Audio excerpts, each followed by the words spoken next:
Hola niños, un cuento chino, de este libro tan bonito, dice Cuentos de la China milenaria, anónimo, no se sabe quién los escribió. Eso sí, unos señores los recogieron de otros que se los sabían de memoria y lo pusieron por escrito para que lo pudiéramos leer todos, así que les damos las gracias a ellos. Mira, se titula este cuento El ladrón auténtico, el ladrón de verdad. A ver, durante la dinastía Qin, es decir, una familia de reyes, eso es una dinastía, hubo un ministro, que eran los servidores del rey, los primeros, los más importantes, los ministros, que tenía fama de sabio, ese ministro. Todo el mundo le alababa, pero nadie podía decir por qué. Ese hombre es tan tonto como nosotros, comentó un campesino con sus amigos. Solo porque tiene poder, la gente piensa que es inteligente.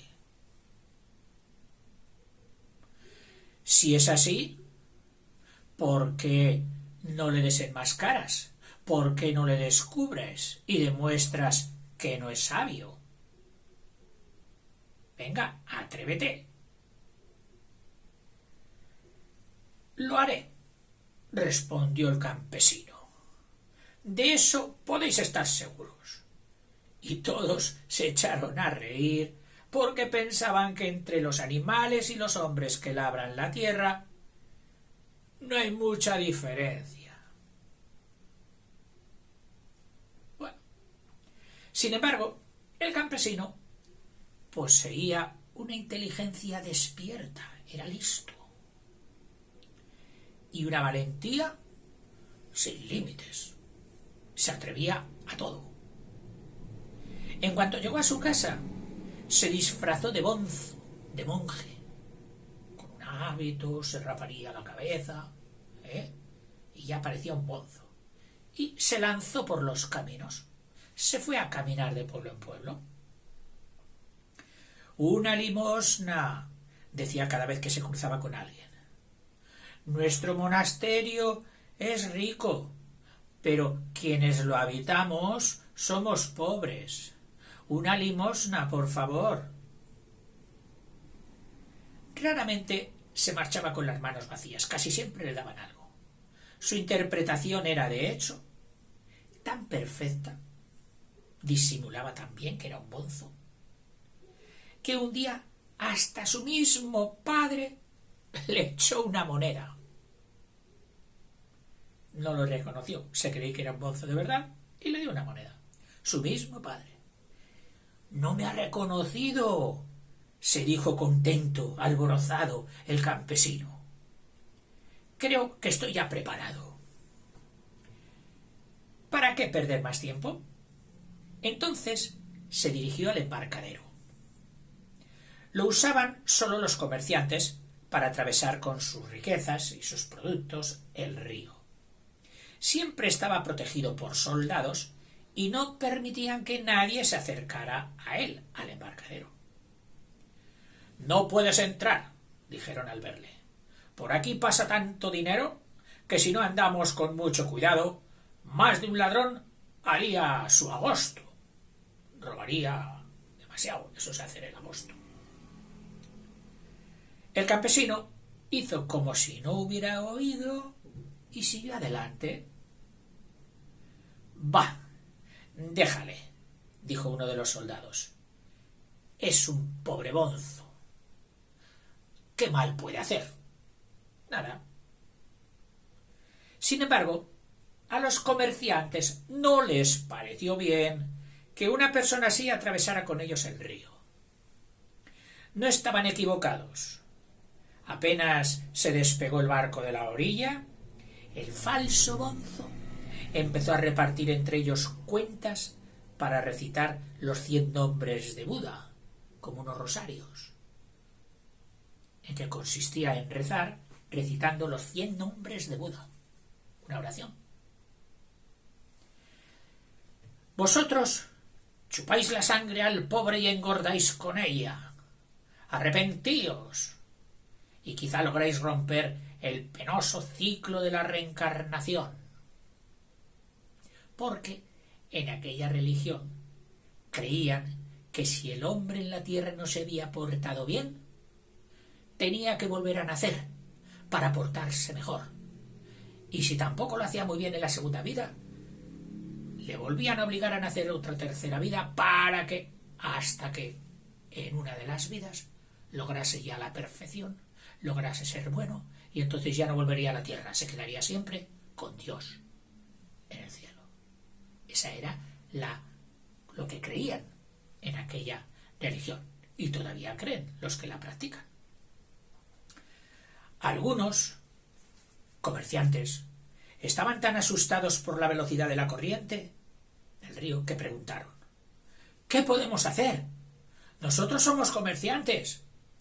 El falso bonzo respondió: repetid los 100 nombres de Buda.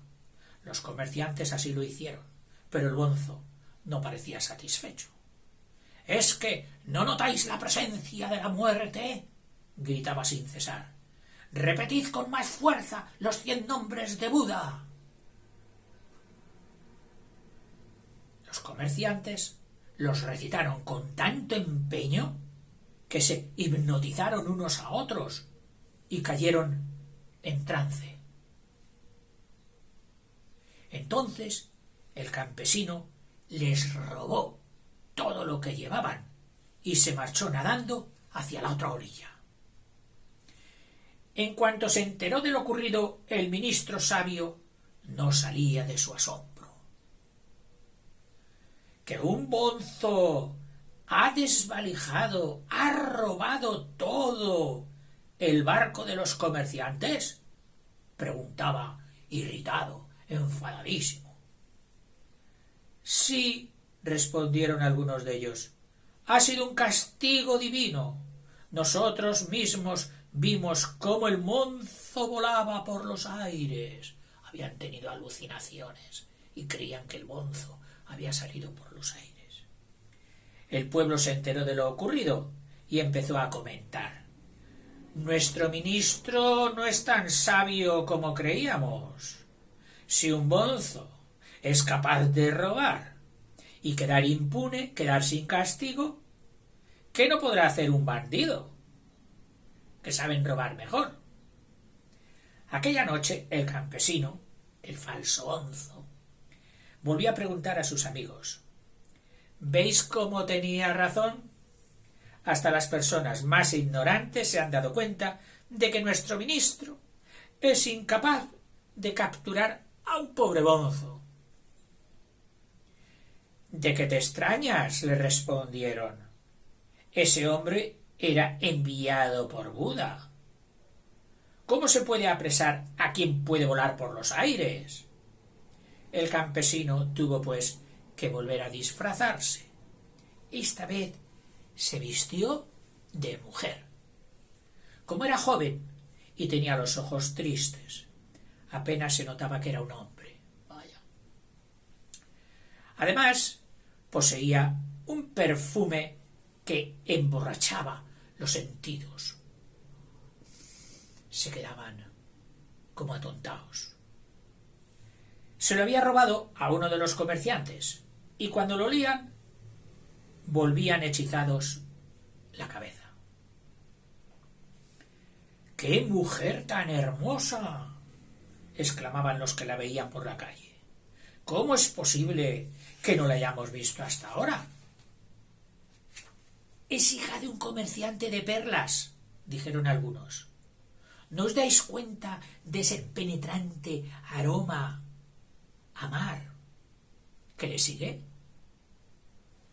De esta manera, media ciudad se enamoró del campesino, de la falsa mujer. Todos luchaban por obtener sus favores. Todos le hacían gracias, le hacían la pelota para quedar bien con ella. Hasta el ministro quiso tomarla por esposa. No puedo aceptar, dijo, todo ruborizado, todo sonrojado. Mi padre era en verdad un comerciante en perlas, que murió en mares lejanos. Un pescador me entregó el cofre de sus cenizas, y no podré casarme hasta que no las entierre en el lugar que él eligió. —¿Y por qué no lo haces? —preguntó el ministro, extrañado. —Porque ese lugar —respondió la falsa joven— está en la otra orilla del embarcadero de los mercaderes, y temo encontrarme con el ladrón. Entonces el ministro hizo que todo el ejército protegiera a la doncella.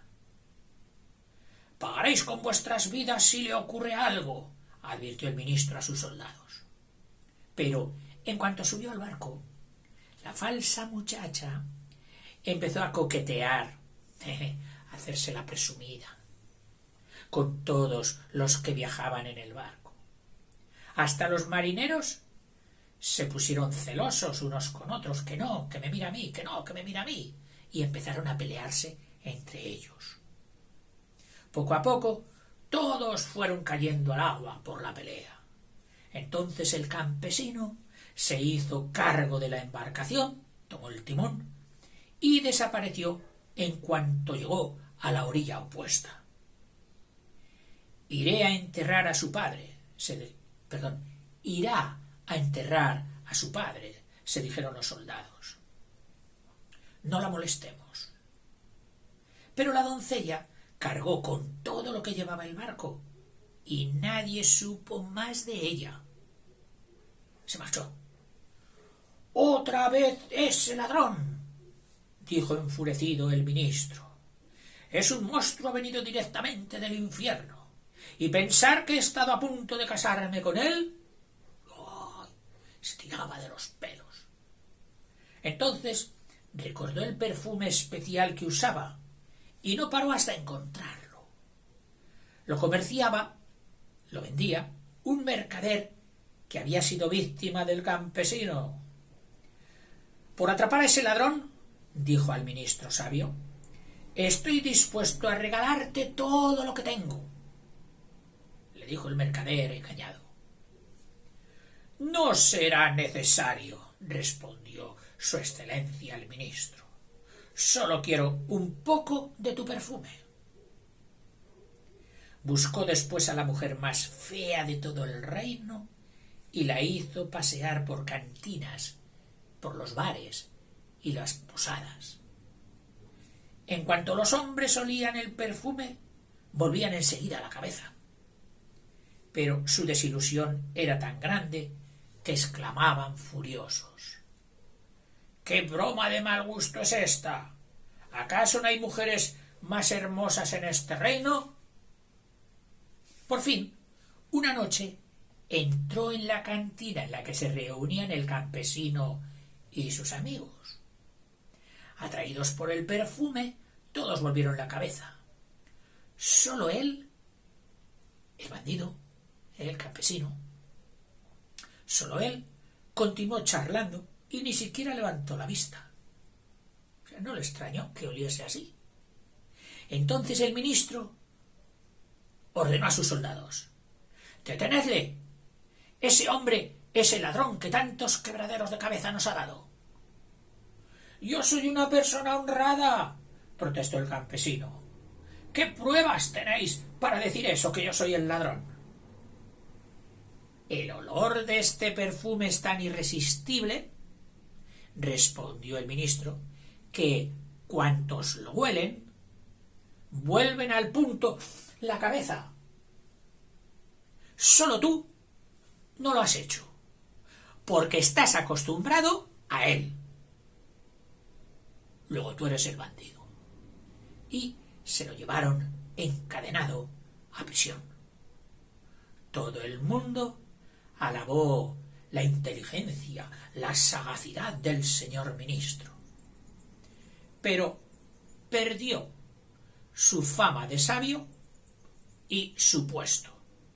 El emperador le quitó, le destituyó, porque No es de fiar quien se duerme en los laureles, quien, creyéndose listo, ya no hace nada por trabajar. Como ya soy listo, no hago nada. No, a eso lo llaman dormirse en los laureles. Aunque uno sea listo, tiene que seguir trabajando por los demás y demostrándolo. Colorín colorado, este cuento se ha acabado. Hasta luego, chicos.